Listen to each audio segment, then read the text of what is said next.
TV stories.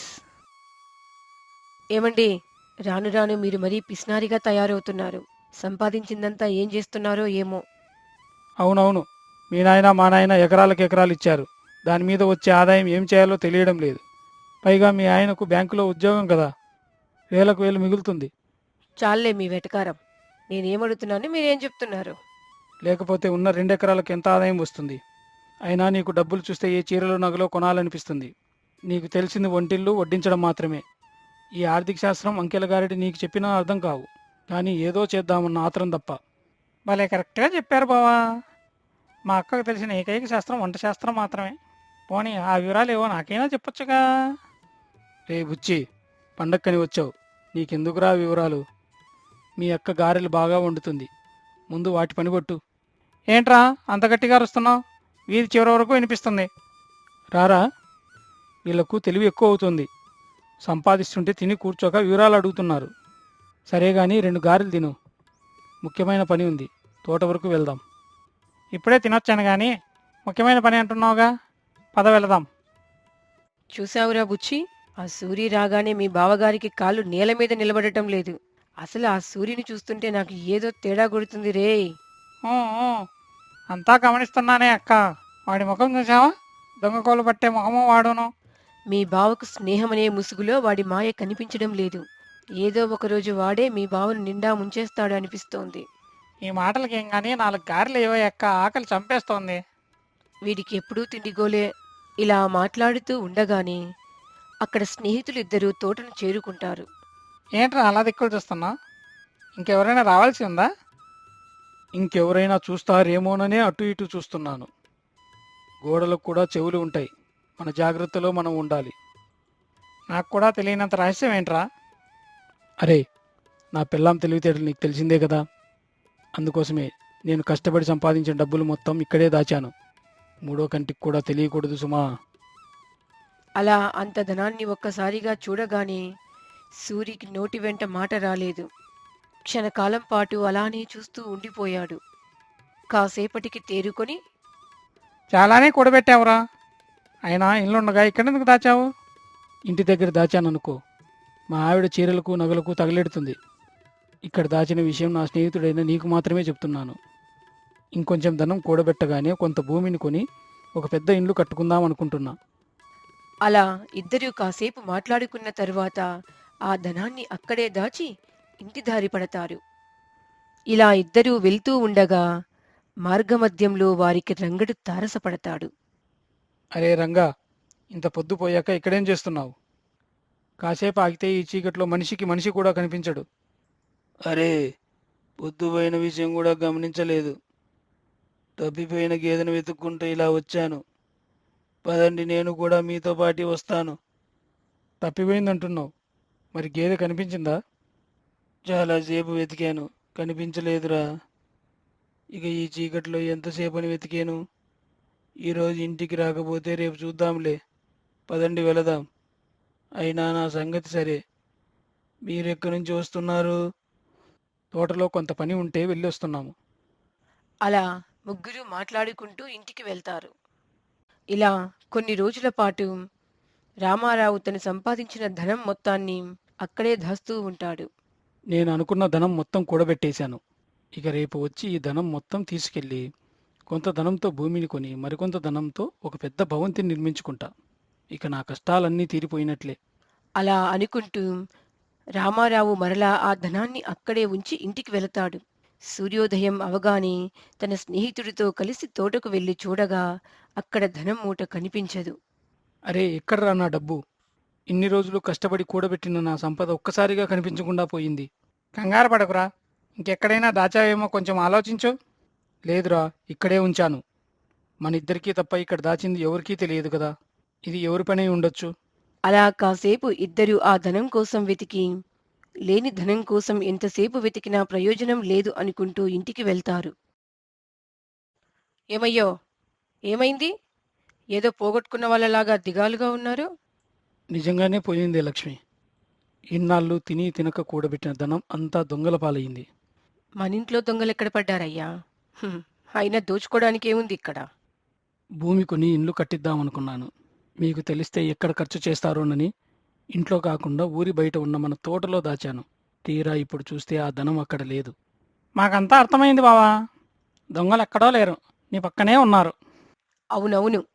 నా తమ్ముడు చెప్పినట్లు నీ స్నేహితుడే ఈ పని చేసుండొచ్చు. ఏయ్ లక్ష్మి, ఏం మాట్లాడుతున్నావు? వెనక ముందు చూసుకోకుండా నోటికి ఎంత మాట వస్తే అంత మాట మాట్లాడుతావా? అయినా నా స్నేహితుడు అలాంటి వాడు కాదు. బావా, అక్క అన్న దాంట్లో తప్పేముంది? మీకు మీ స్నేహితుడికి తప్ప మూడో కంటికి తెలియని ఆ ధనాన్ని ఇంకెవరు తీసుంటారు? వారిరువురు అలా అనేసరికి రామారావుకు ఏమి చేయాలో తోచక అలా ఆలోచిస్తూ ఉండిపోయాడు. రావే అక్క, మనం తోటదాకా వెళ్దాం. అక్కడ ఏమైనా ఆనవాళ్ళు దొరుకుతాయేమో వెతుకుదాం. అలా లక్ష్మీ బుచ్చి ఇద్దరూ కలిసి తోట దగ్గరకు వెళ్లి అక్కడ ఏదైనా ఆధారాలు దొరుకుతాయేమోనని తోట మొత్తం వెతకడం మొదలెడతారు. ఇంతలో, అక్క, అక్క, రేయ్ బుచ్చి, కాస్త మెల్లగా అరవరా. నువ్వరుస్తున్నావో నక్కలరుస్తున్నాయో తెలియక భయమేసి చస్తున్నా. ఇంతకు ఏమైంది? ఇలా చూడవే ఈ కంకణాన్ని. ఎవరో దొంగతనానికి వచ్చినప్పుడు ఇది ఇక్కడ పడిపోయింది అనుకుంటా. అవునురా, ఇది ఎప్పుడూ ఆ సూర్య చేతికే ఉంటుందిగా. దొంగ దొరికాడు. పద, ఇది చూపించి మీ బావ కళ్ళు తెరిపిద్దాం. నా ప్రాణ స్నేహితుడని మురిసిపోయారు. మాకంటే ఎక్కువగా ఆ సూర్యనే నమ్మారు. చూశారా ఇప్పుడు ఏమైందో? ఇంతకంటే మీకు సాక్ష్యం కావాలా? నా ప్రాణ స్నేహితుడని మీరొక్కరు అనుకుంటే సరిపోతుందా? ఇరుపక్కలా ఉంటేనే ఏ బంధమైనా కలకాలం నిలబడుతుంది. వాడిని బాగా నమ్మానురా. ఇలా చేస్తాడని కల్లో కూడా ఊహించలేదు. సరే సరే, చేతులు కాలాక ఆకులు పట్టుకుంటే ఏం లాభం? అంతా అయిపోయాక ఇప్పుడు బాధపడితే ఒరిగేది ఏమీ లేదు. ఇది ఇక్కడ తేలదు కానీ పదండి, మా గురువుగారి దగ్గర పంచాయతీ పెడదాం. తర్వాత పంచాయతీకి రమ్మని సూరికి కబురెట్టి అందరూ కలిసి రచ్చబండ దగ్గరికి వెళ్తారు. అక్కడ, ఏంటి సూరి, ఇలా చేశావు? మీరు చిన్నప్పటి నుంచి ప్రాణ స్నేహితులు కదా. అందరూ మిమ్మల్ని చూసి స్నేహితులంటే ఇలా ఉండాలి అనుకునేవారు. ఆ మా ఆయన అలా గుడ్డిగా నమ్మారు కాబట్టే ఆ స్నేహమనే ముసుగులో మమ్మల్ని ఇలా దోచుకున్నారు. మీరేం మాట్లాడుతున్నారో నాకు అర్థం కావడం లేదు. ఏంట్రా, నువ్వైనా కొంచెం వివరంగా చెప్పొచ్చుగా. అబ్బా, మీ నటనకు అవార్డు ఇవ్వచ్చు. ఏమీ ఎరగనట్లు ఎంత అమాయకంగా మాట్లాడుతున్నారో. నువ్వు ఆగరా బుచ్చి. ఇదిగో సూరి, ఈ కంకణం నీదేనా? ఇది నాదే అయ్యగారు. 2 రోజుల నుంచి కనిపించడం లేదు. మీకు ఎక్కడ దొరికింది? ఎందుకు కనిపిస్తుంది? దొంగలించినప్పుడు తోటలో పడిపోతే. చూడు సూరి, నువ్వు దొంగలించామనడానికి ఈ కంకణమే సాక్ష్యం. ఇంక నువ్వు చెప్పుకునేది ఏమైనా ఉందా? నన్ను క్షమించండి. ఆ ధనానికి ఆశపడి నేనే తీశాను. నాకు 1 గంట వ్యవధి ఇవ్వండి, వెళ్ళి తీసుకొస్తాను. అదేంటి, ధనం తీసింది నేను కదా. కొంపదీసి వీడికి గాని నేను దాచిన చోటు తెలిసిందా ఏంది? అలా రంగడు తనలో తాను మాట్లాడుకుంటూ అక్కడి నుంచి మెల్లగా జారుకుంటాడు. ఇదంతా లక్ష్మి, బుచ్చి, సూరి గమనిస్తూనే ఉంటారు.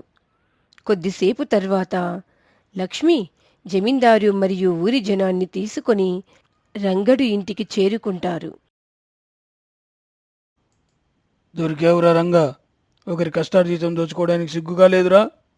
దొంగతనం ఎలా చేయాలనిపించింది, దరిద్రుడా. అయ్యా, ఏదో కక్కుడితో ఇలా చేశాను. ఇంకెప్పుడూ చేయను, నన్ను క్షమించండి. ఇదిగో ఆ ధనం. ఇంటి కోసమని రూపాయి కూడబెట్టుకున్న ధనం ఎలా దొంగిలించాలనిపించిందిరా? చివరకు నువ్వు చేసిన పని వల్ల నా స్నేహితుడిని కూడా అనుమానించాల్సి వచ్చింది. ఏ రంగా, ఇకనైనా బుద్ధి తెచ్చుకొని బ్రతుకు. మొదటి తప్పుగా క్షమిస్తున్నాను. మరలా ఇలా చేశావో కొరడా దెబ్బలు తప్పవు. అవునమ్మా లక్ష్మి, ఇంతకీ రంగడే తీశాడని నీకెలా తెలుసు? మేము తోటలో ఆధారాల కోసం వెతుకుతుండగా మాకు ఈ కంకణం దొరికింది. ఇది మేము చాలా రోజుల క్రితం మా ఆయన స్నేహితుడైన సూర్య దగ్గర చూశాము. కానీ ఆ కంకణం కొద్ది రోజులుగా సూర్య దగ్గర లేదు అన్న విషయం గమనించాము. అవును, ఆ కంకణం చాలా రోజులుగా సూర్య దగ్గర లేదు. అంటే దాన్ని ఎవరో కావాలని అక్కడ పడేశారని మాకు అర్థమైంది. అందుకే మా బావకు కూడా తెలియకుండా నేను మా అక్క సూర్యతో కలిసి పంచాయతీ దగ్గర సూర్యనే తీశాడు అని డ్రామా ఆడాము. నాకు ఒక్క మాట కూడా చెప్పలేదు కదరా. సూర్య తీయలేదన్న విషయం అర్థమైంది. మరి రంగడే తీశాడని ఎలా కనుక్కున్నారు? ఒకరోజు డబ్బులు దాచి తోట నుండి తిరిగి వస్తుండగా రంగడు కనపడ్డాడు అన్న విషయం మాకు సూరన్నయ్యే చెప్పాడు. అంతేకాకుండా గత 2 రోజుల నుంచి రంగడు జల్సాలకు ఎక్కువ డబ్బులు ఖర్చు చేస్తున్నాడు. ఇవన్నీ మేము రంగడిని అనుమానించడానికి కారణమయ్యాయి. జల్సాలకు ఖర్చు చేసినంత మాత్రానే దొంగ అని ముద్ర వేస్తారా? అలా కాదు. మా పథకం ప్రకారం రచ్చబండ దగ్గర మేము అందరినీ గమనిస్తూనే ఉన్నాము. ఊరందరిలోకి మాకు అనుమానం వచ్చేలా ప్రవర్తించింది రంగడు ఒక్కడే. అందుకే మిమ్మల్ని అందరినీ తీసుకుని రంగడి ఇంటికి వచ్చాను. చివరకు మా అనుమానమే నిజమైంది. మా డబ్బు మాకు దక్కింది. అయ్యగారు, చూసారా మా అక్క తెలివితేటలు? అదే మీరైతే కనిపెట్టడానికి ఒక పుష్కర కాలం గడిచేది. చూసి నేర్చుకోండి. రే బుచ్చి, మొన్నే కదరా కోడి పంచాయతీలో దెబ్బకు దెబ్బ తీసాము. ఇప్పుడేంట్రా ఇలా అంటున్నావు? సరే సరే, కథ సుఖాంతమైందిగా, పదండి ఇంటికి వెళ్దాం. ఈ కథ మీకు నచ్చింది అనుకుంటున్నాను. దయచేసి లైక్ చేసి సబ్స్క్రైబ్ చేయండి.